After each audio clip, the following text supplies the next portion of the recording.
Well, I'll provide just a brief institutional reflection in response to your keynote. Your work keeps us appropriately focused on fostering a culture of academic integrity rather than surveillance and punishment. What we face is truly a teaching and learning challenge. How do we teach for integrity in this day and age?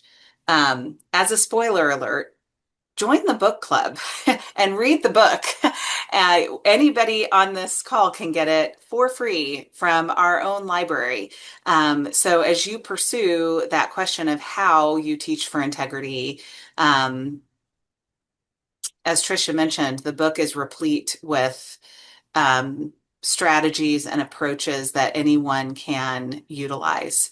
So I won't focus my brief comments on the what, but I'll kind of take a page from Tricia and focus on the why. Why should we teach for integrity? When I think about the why for Park, I'm taken to our mission. Park University offers access to a transformative education that equips learners to realize their individual purpose, navigate their professional journeys, and thrive through purposeful work. Access is not a gift bestowed by the privilege. It's the privilege of joining in community as co-learners with our students.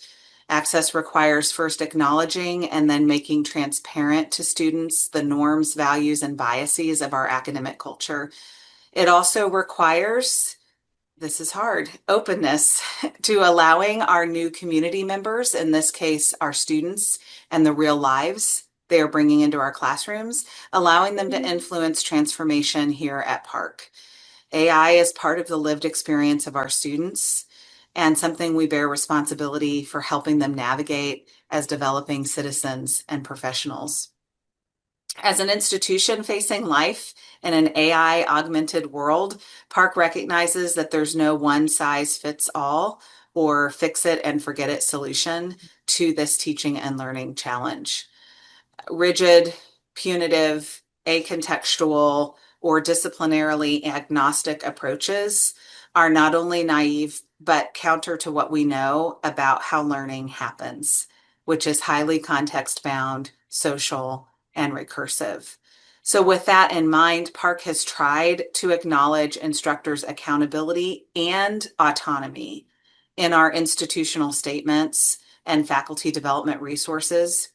We've emphasized legal and ethical considerations, the responsibility of instructors to model acceptable use, and above all, the imperative, only accentuated by AI, to help Park students understand the design, intention, expectations, and intended outcomes of our classroom policies and assignments. Park's framework accommodates a range of course policies.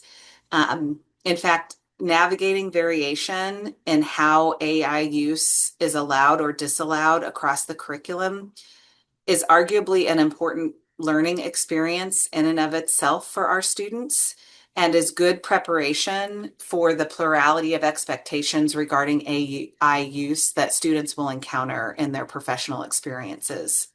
To me, it's similar to debates over MLA or APA.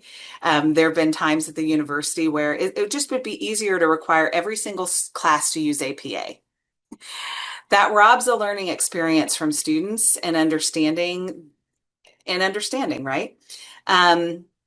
Anyway, this approach is also appropriate given the breadth of academic fields represented at Park and our shared commitment to not just the what, but the why, how, and so what of learning as a lifelong pursuit. Park's institutional policies, recommended practices, and guidelines are and should continue to evolve through the influence of you, our faculty and staff. We want and need disciplinary and professional expertise on this and all matters of teaching and learning. It occurred to me in Tracy and Tricia's comments that this evolution must also be, in addition to being anchored by Park's mission, also be anchored by our core values. And one of those are we act with honesty, transparency, and trust. And another one is we empower students and each other to discover and pursue meaningful paths.